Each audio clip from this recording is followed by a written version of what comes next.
పశ్చిమ గోదావరి జిల్లాలో ఆ నియోజకవర్గానికి ప్రత్యేక స్థానం. వశిష్ఠ గోదావరి సంగమంతో ప్రసిద్ధిగాంచిన ఆ ప్రాంతంలో ఎటు చూసిన పచ్చని పొలాలు, ఆక్వా చెరువులతో కళకళలాడుతోంది. జనాభా ప్రాతిపదికన చూసినట్లయితే కాపు సామాజిక వర్గం అధికంగా ఉన్న ఆ నియోజకవర్గంలో మొదటి స్థానంలో నిలుస్తోంది. తరువాతి స్థానంలో మత్స్యకార కుటుంబాలు కూడా ఎక్కువగా ఇక్కడ జీవనం సాగిస్తూ ఉంటారు. ఆ నియోజకవర్గం ఏదో ఈ పాటికి మీకు అర్థమై ఉంటుంది. అదే నరసాపురం నియోజకవర్గం.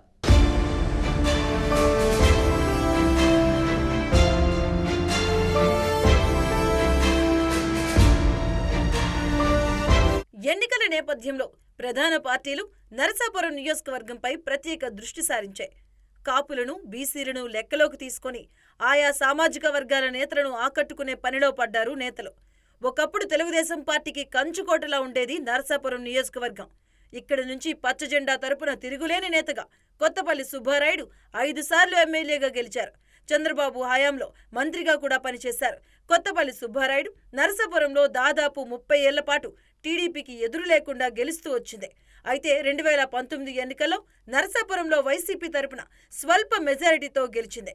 వైసీపీ తరపున ముదునూరు ప్రసాదరాజు విజయం సాధించారు. 2వ స్థానంలో జనసేన, 3వ స్థానంలో టీడీపీ నుంచి పోటీ చేసిన సిట్టింగ్ ఎమ్మెల్యే బండారు మాధవనాయుడు 3వ స్థానంతో సరిపెట్టుకున్నాడు. జనసేన తరపున పోటీ చేసిన బొమ్మిడి నాయకర్ గెలుపు ఖాయమని అందరూ భావించారు. కానీ చివరికి వైసీపీ అభ్యర్థి 5,000 మెజారిటీతో గెలిచారు.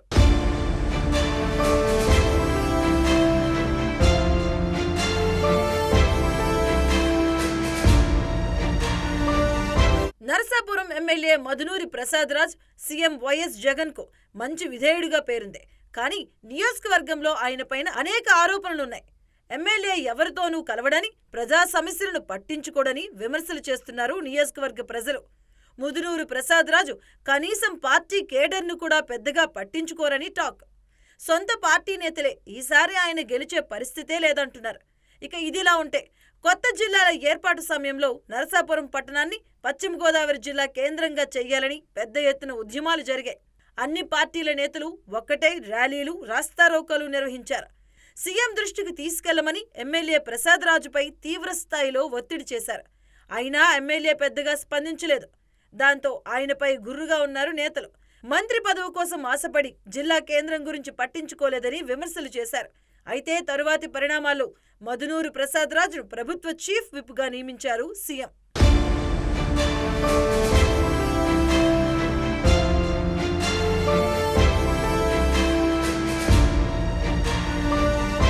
కాపు, మత్స్యకార సామాజిక వర్గ ఓటర్లు అత్యధిక సంఖ్యలో ఉన్న నరసాపురం నియోజకవర్గంలో జనసేన గట్టి పోటీ ఇచ్చిందనే చెప్పాలి.